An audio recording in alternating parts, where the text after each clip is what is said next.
The 6th Annual Cleveland Asian Festival is coming this May 16th and 17th. Come join us from 11 a.m. to 7 p.m. both days for authentic Asian cuisine, traditional Asian performances including a dragon dance and a lion dance, martial arts demos, various children's activities, and contests. There will also be a health pavilion. The festival will feature a traditional Asian fashion show as well as cosplay. The 6th Annual Cleveland Asian Festival, May 16th and 17th at Asia Plaza and East 27th Street.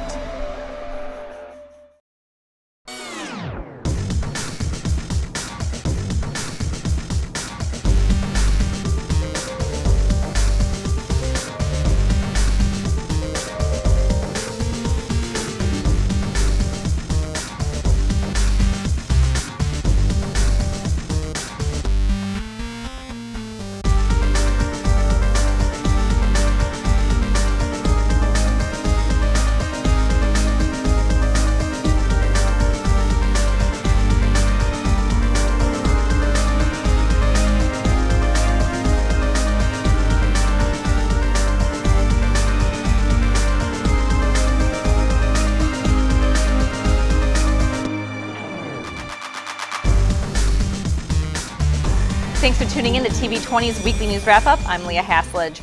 My Neighborhood is a movement to connect the men and women who work, live, and play in the historic Warehouse District so they can further celebrate the quality of life in the community. Mayor Frank Jackson and other civic leaders held a special community forum to address any questions and concerns residents may have had about their neighborhood.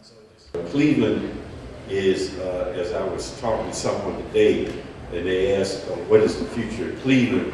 And I say the future of Cleveland is bright, but we haven't solidified or guaranteed that future yet. We're right there, but we haven't gotten over the hump.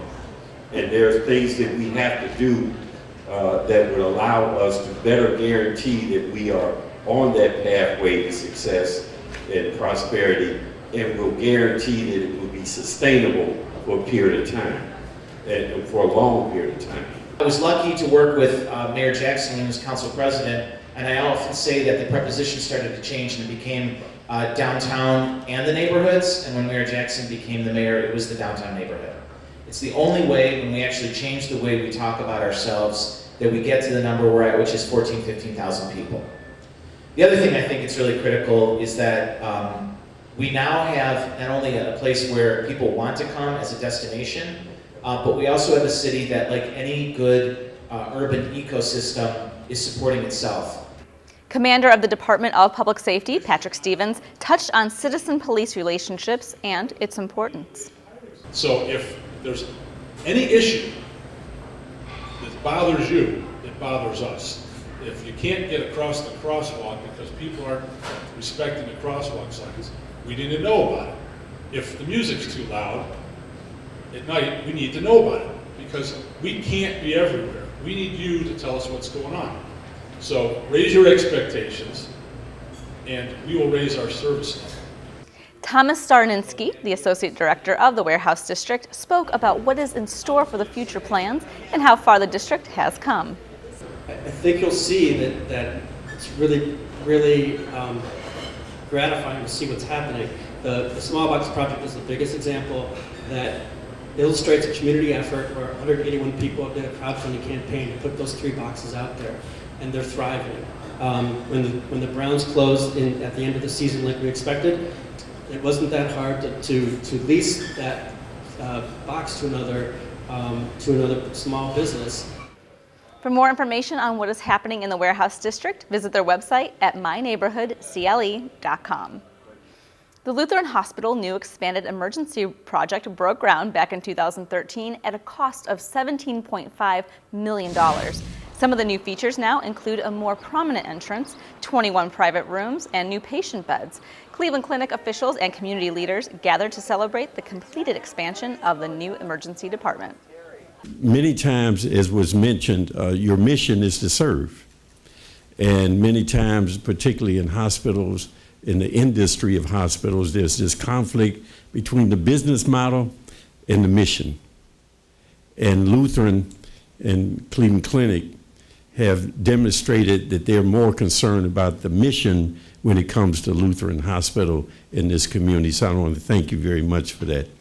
And it's a phenomenal commitment that all of us, as we come here today to celebrate this, it's a commitment to the patients that come to Lutheran Hospital to use that emergency room, but it's also a commitment to the caregivers. And I can tell you, when I was here at Lutheran Hospital, I walked in that old emergency room, it was inspiring to me when I looked and saw what the people, Stacy, who you lead in that emergency room department, and how they want to be their best and do their best every day in that old facility.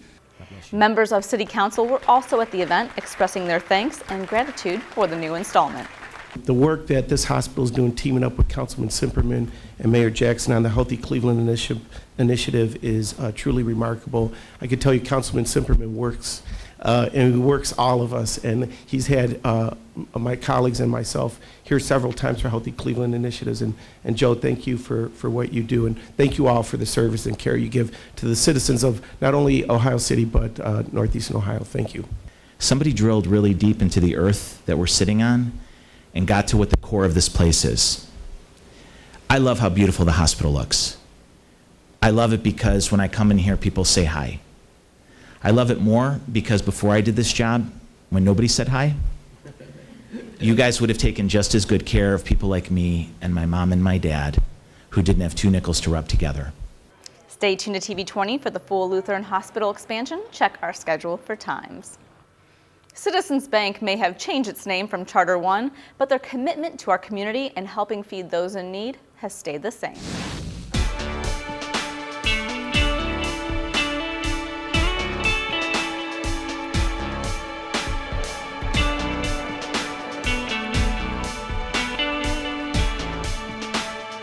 We have been long-standing partners with the Greater Cleveland Food Bank, and today we're announcing a few things that are exciting for us. One, we're packing 400 backpacks right behind us right now with healthy, nutritious food to give to school children so they can take it home for the weekend.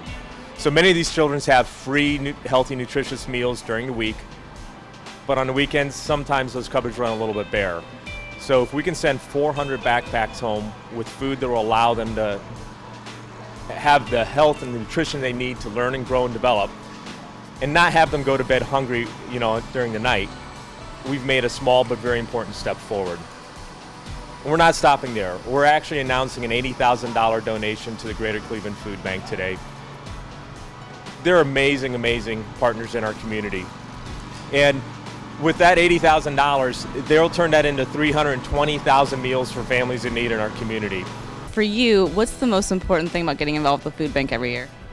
Well, I personally am committed to the food bank and actually serve on the board. So I'm really committed to helping the hungry individuals, children, and adults in our community that just struggle to make ends meet. And every little thing that we can do, if you donate $1 to the food bank, they can leverage that into 4 meals. So our $80,000 check today turns out to be 320,000 meals for the hungry, which is something that we're really proud that we're able to do. Both Citizens and Giant Eagle are wonderful Harvest for Hunger campaign partners, and there are Citizens branches in many Giant Eagle stores. So this is a fitting place to kick off this campaign. I understand they're also doing a grocery giveaway this afternoon, which is exciting. So not only will the food bank benefit and the clients that we serve, but many, many individuals in our community will benefit as well through free groceries. Yeah, and the backpacks for kids, what a great idea, because like Joe from Citizens said, many may not have them on the weekends. It's true. The fact is that there are hundreds of thousands of kids throughout our state who really rely on free and reduced price school breakfast and lunch programs. And so the fact is, when school's out over weekends and in the summer, those kids really struggle and their families struggle too. So this program makes sure that local children in need have access to nutritious meals, breakfast, lunch, and dinner Saturday and Sunday when school is out.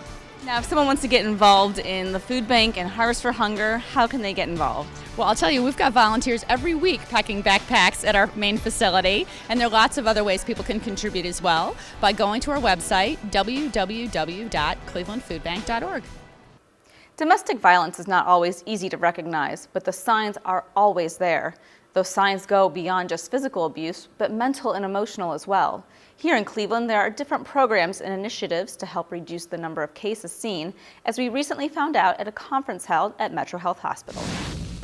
Late 80s, I became assistant city prosecutor, and I actually dealt with some domestic violence cases. And what I learned from that is domestic violence is a symptom. It's a symptom of something else that is going on. And that if we're going to really interdict and stop the cycle that results in domestic violence, we're going to have to come together as a community and do it and deal with the entire person, the whole person. I'm not a person who cannot relate to this. And I was not aware of the programs and the services that were available.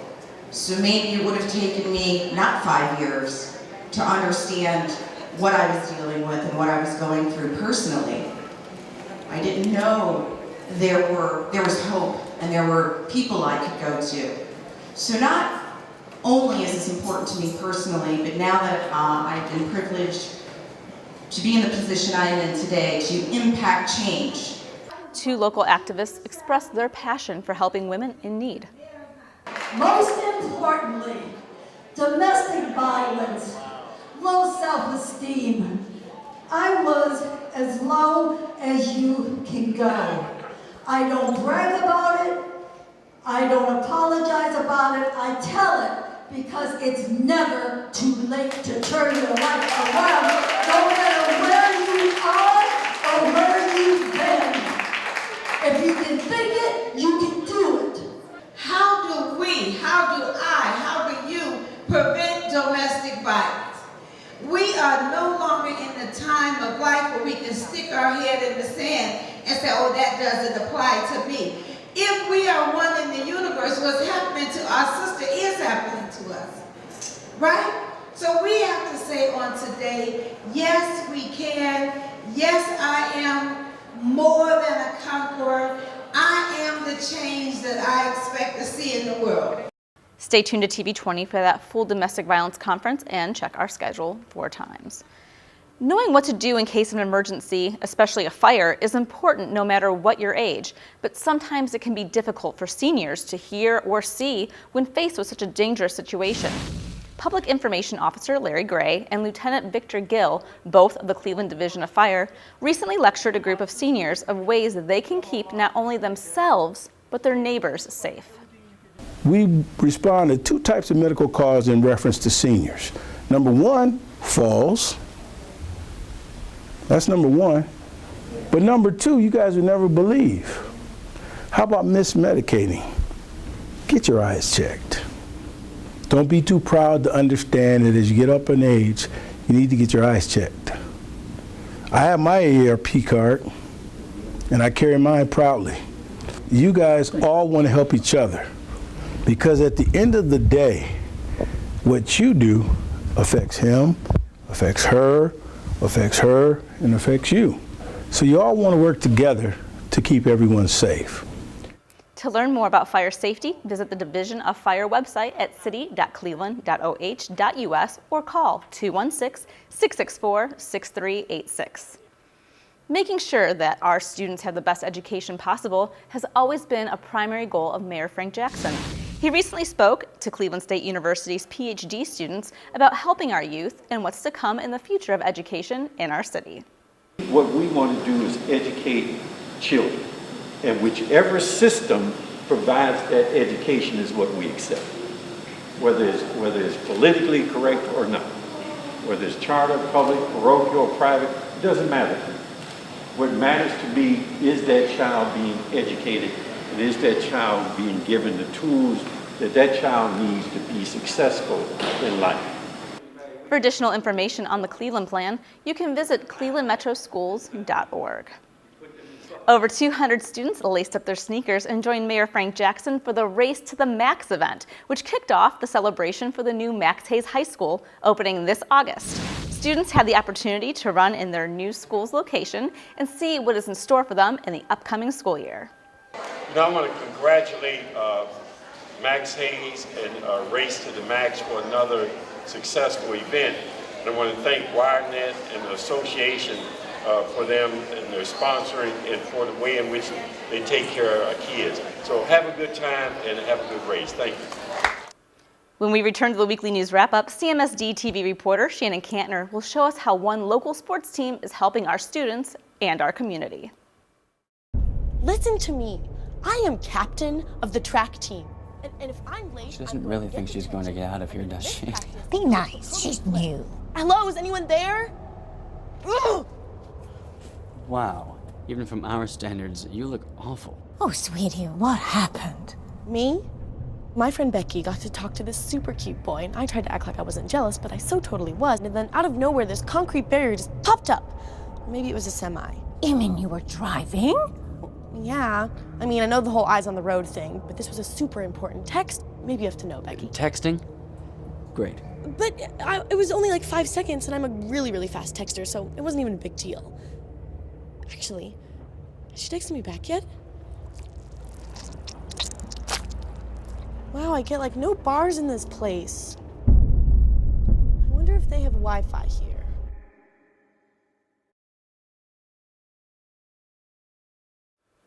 After extensive renovations at Progressive Field, the Cleveland Indians are giving back to the community by renovating other local fields.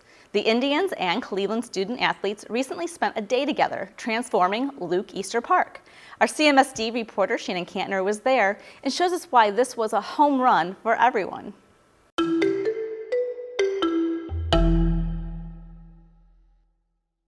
Baseball season is in full swing, and now more people from the community can get out and enjoy America's favorite pastime thanks to CMSD athletes and the Cleveland Indians. They teamed up to help clean up Luke Easter Park on a very windy day. First it was challenging because we didn't really know how to put stuff together. Student athletes from John Adams' baseball and softball teams pitched in alongside Indian staff members. Once we keep going at it and we use teamwork and we all work together, it came out good and it was fun. Fun with some friendly competition, of course. So we put together our first bench and all that. We did a lot better than the boys. We did. We did. Our bench is right there, and theirs is right there. Theirs is all cricket. Sure, they were thrown a few curveballs, from building benches to sanding bleachers and building a field from scratch. Students learned more than just handiwork, though, during the process, with advice from Indians workers like CMSD graduate Ricky Scott, who's been with the team for 11 years. Don't be a follower, be a leader. Do what you feel your heart to do. Stay in school, that's number one, and be successful, be the best you can be. Indians catcher Jan Gomes also visited the park to chat with students. I grew up in Brazil. You know, there's not much baseball in Brazil. I got introduced when I was, I think, 6 or 7 years old, and I just fell in love with it. It was a different sport because Brazil is all about soccer. I mean, I just love the sport. It's a passionate game. It's a really big team sport, and it really teaches you a lot of kind of cliche, a lot of life lessons in baseball. It really does help you out. Seeing the smile on their faces and seeing what's going on is really, really nice to see. When community members saw what was going on too, they felt the same way. I went to Adams. I played baseball over here, so this is all my neighborhood. I use it every day to stay in shape, to know that it's the Cleveland Metropolitan School District students and the Cleveland Indians, beautifying our park and hopefully increasing use of the park. And I love to see it being done. And the students were happy to help, building fields for the future. It just feels like we're giving back to the community, like the younger players that play baseball and softball. It just feels like better, to give back. It's pretty fun, come out here and help, be a part of the community and do something, that's productive. Not other people get to experience when we experience the way we play, now they get to here at this park, so it's pretty exciting. I think it's safe to say they hit this one out of the park. Reporting from Luke Easter Field, Shannon Cantner, CMSD TV.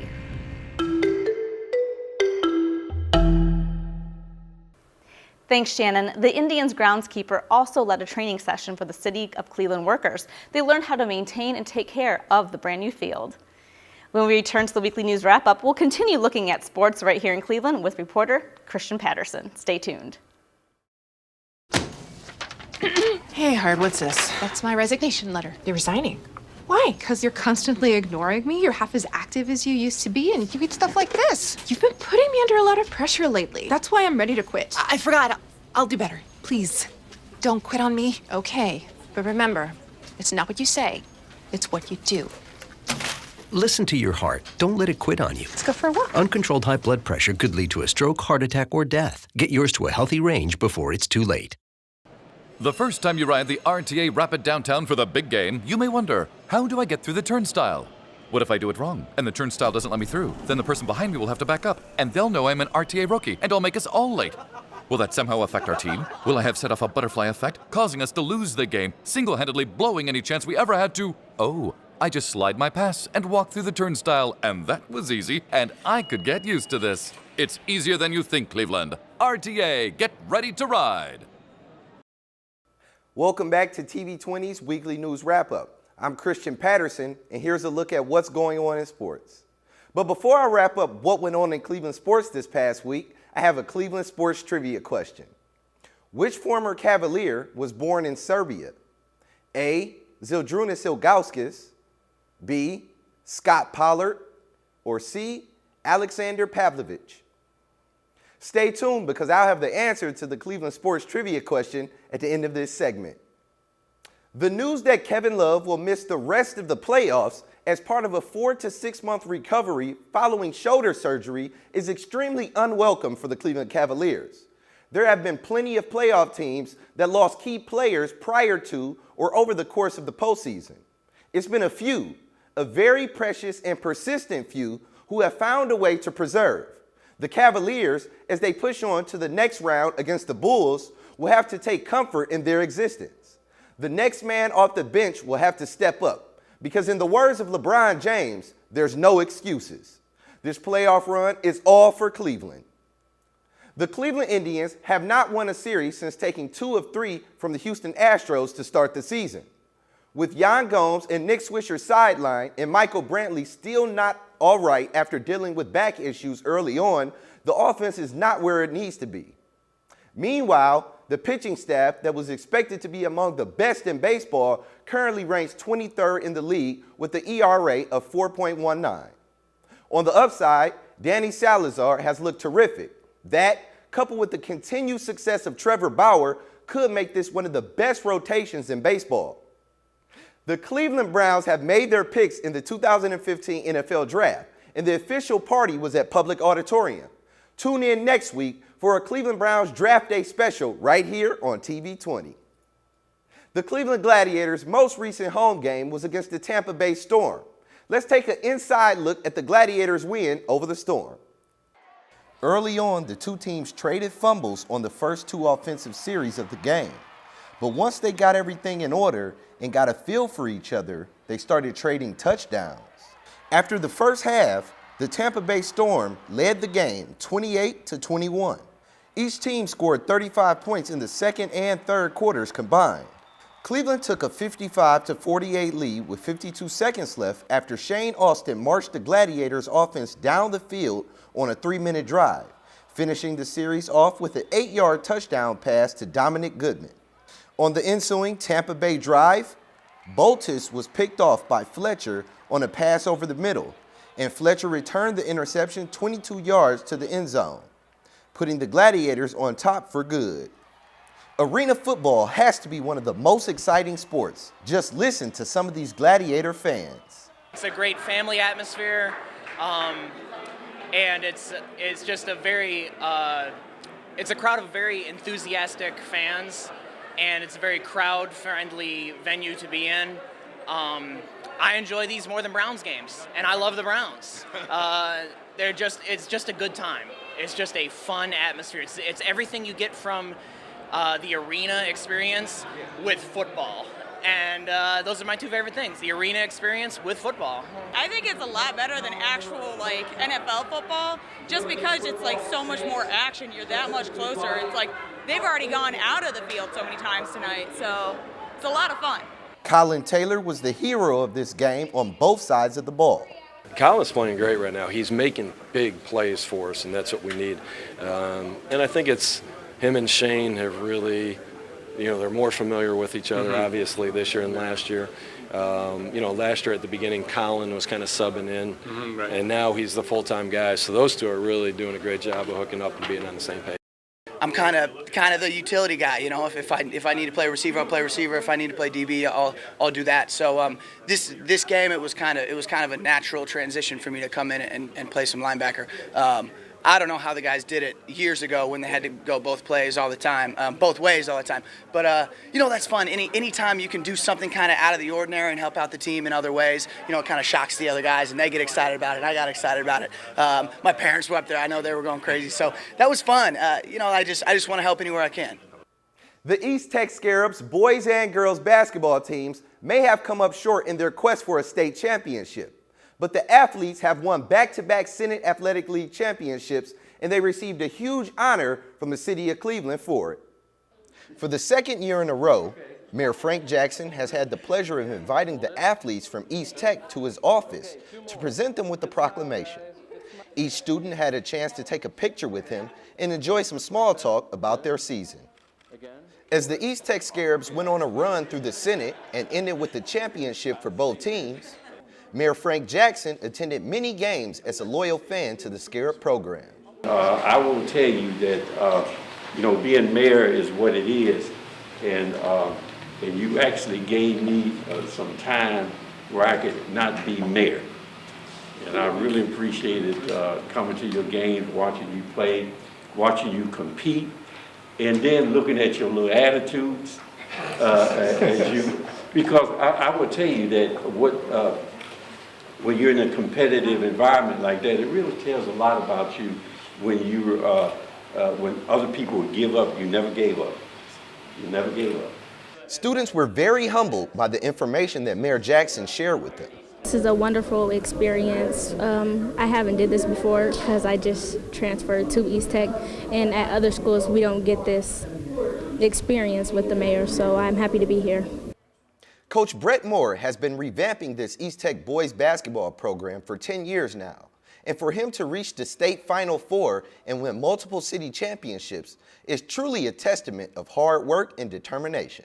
It's a blessing to be here. It's a blessing to have the mayor of Cleveland as a fan of East Tech basketball. That's the biggest thing that I see, and I thought it was like maybe just a thing where, you know, it was going to be short-lived, but he's officially a fan, and I appreciate that. For City Council to recognize Ms. Cleveland, you know, with her being a Scarab alum, and just be in the presence of so many great public figures, it's an honor.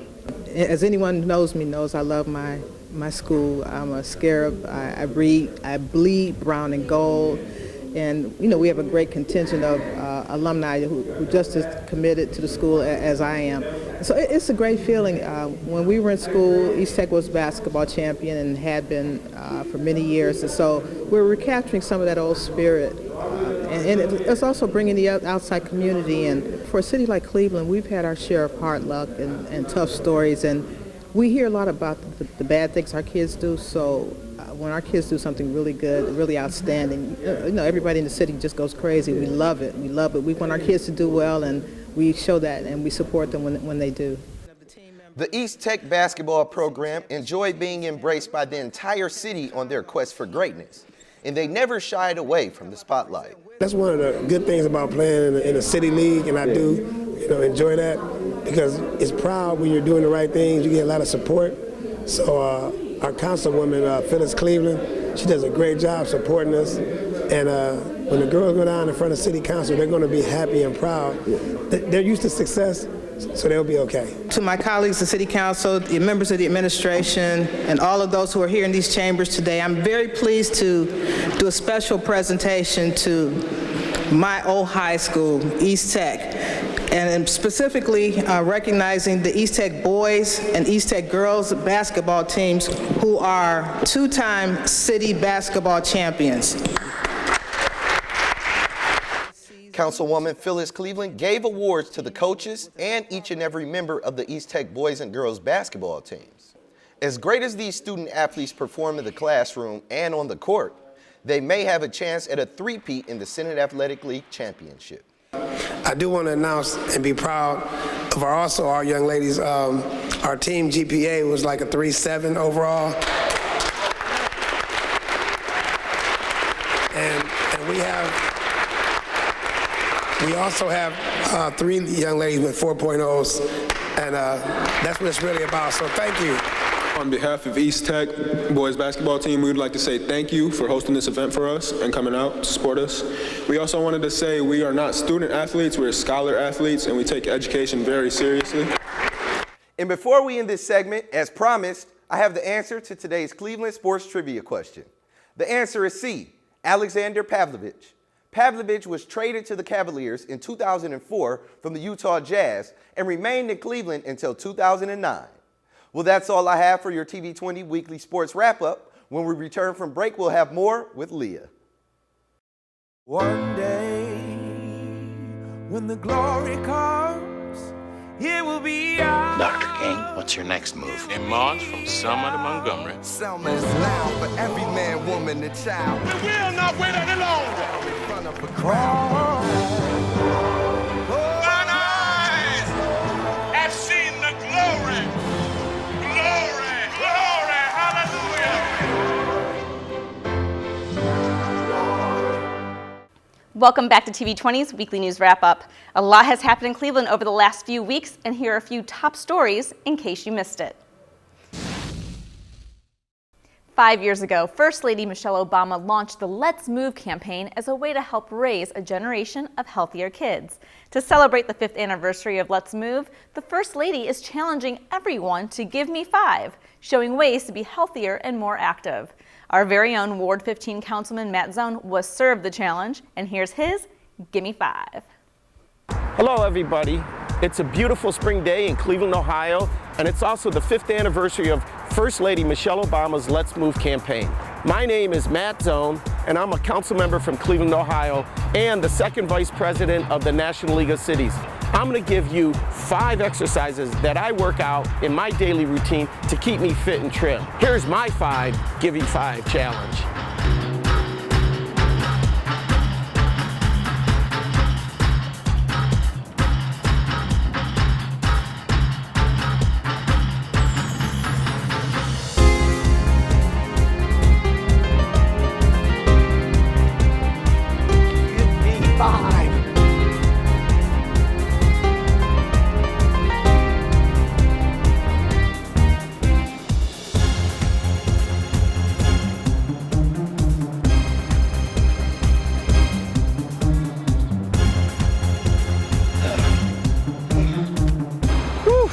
What a workout. Now I'm gonna challenge 5 of my colleagues from across America to do the Gimme 5 challenge. I'm calling out Councilmember Joe Buscaino, Councilmember Mike Sesma, Alderman Joe Moore, Councilmember Jermaine Reed, and Mayor Mary Hammonds Rowland to do the Gimme 5 challenge.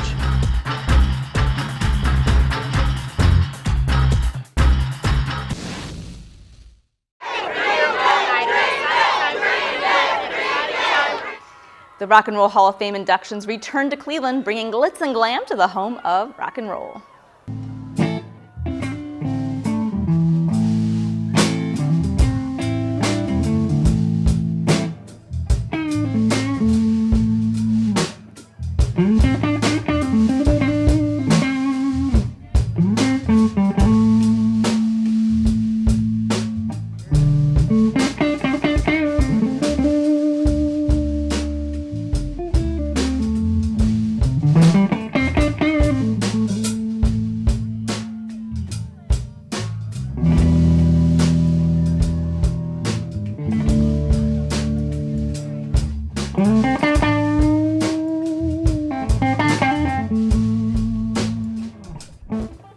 We had a chance to go backstage and find out what the ceremony meant to this year's inductees and the artists inducting them.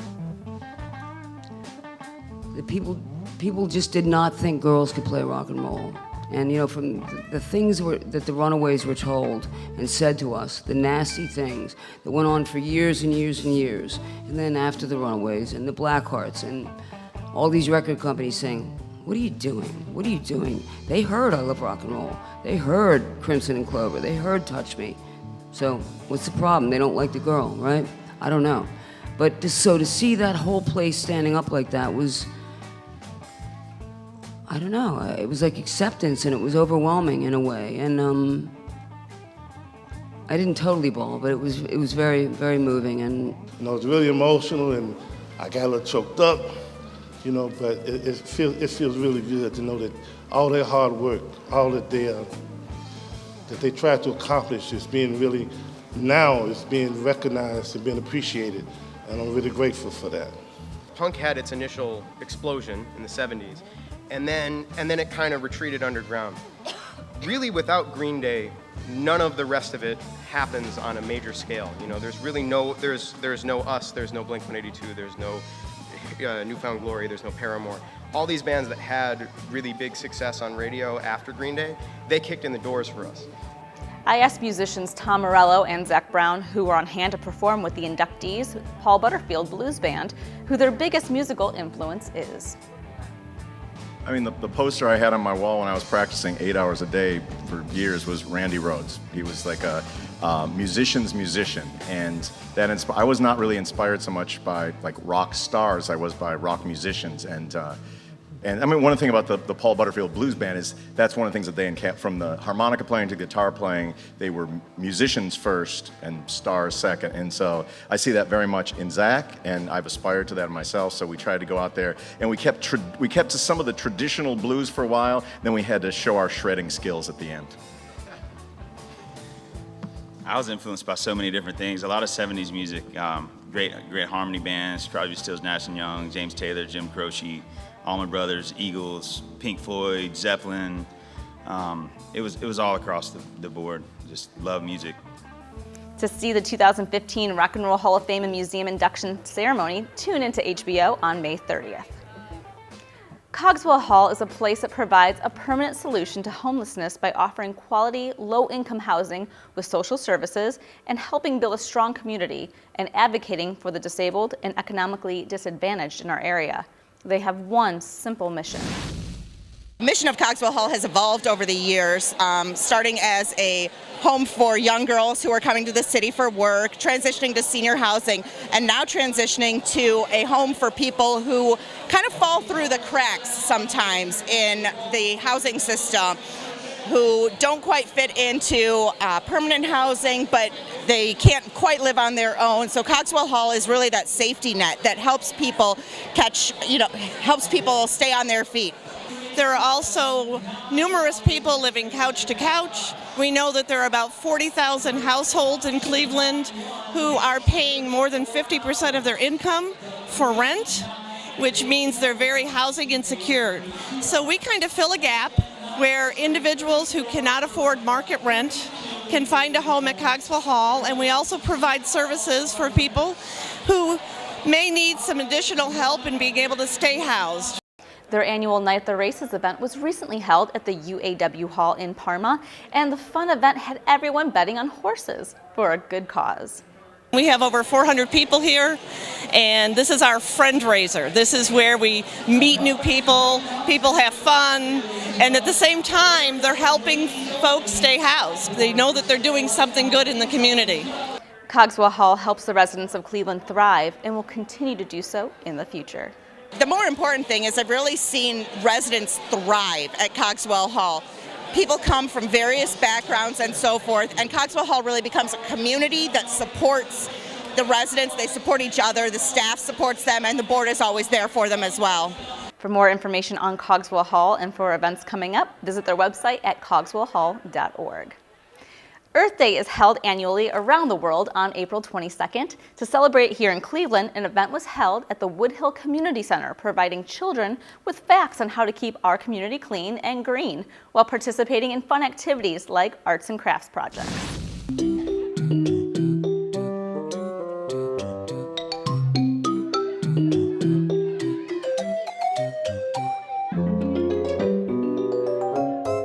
This is our first Earth Day event that we've planned here at the Housing Authority. We are really excited about this, bringing in people of all ages, children to seniors, increasing awareness about what we're doing for sustainability, about the earth, about celebrating the earth, celebrating conservation. This has been a successful event, as you all can see, we have over 150 kids in and out, and our seniors involved collectively to just support the environment and find out the importance of recycling and water preservation. So this has been, again, one of the most exciting events so far this year, and we're looking forward to doing it again next year. You can visit cmha.net and Earth Day Coalition's website for additional information throughout the year. As you know, there's always something fun to do in the city of Cleveland, and here's a list of activities and events going on.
Sustainable Cleveland 2019 has been an ongoing effort here in our city as part of Mayor Frank Jackson's plan to have a green city on a blue lake. Students at Cuyahoga Community College's Metropolitan Campus recently had a chance to go green, courtroom style, by reenacting a play focusing on sustainable activities throughout Cleveland. Mr. Calhoun taught my students how to structure a play and find their voice. His enthusiasm and charisma inspired Kiana to write her play, and she hopes to become a professional playwright. Before I start, I'd like to acknowledge the following people who were instrumental in Mr. Calhoun's participation in class. Janita McGowan, Chief of Sustainability for the City of Cleveland. Matthew Gray, Director, Mayor's Office of Sustainability. Kristen Hall, Sustainability Manager, City of Cleveland. Natoya Walker Minor, Chief of Public Affairs, City of Cleveland, and David November, Sustainability Manager for Tri-C. That's all for your TV20 Weekly News Wrap-Up, where you get the whole story. I'm Leah Haslage. Thanks for watching. And stay tuned for the bottom line up front with City of Cleveland Media Relations Director Dan Williams.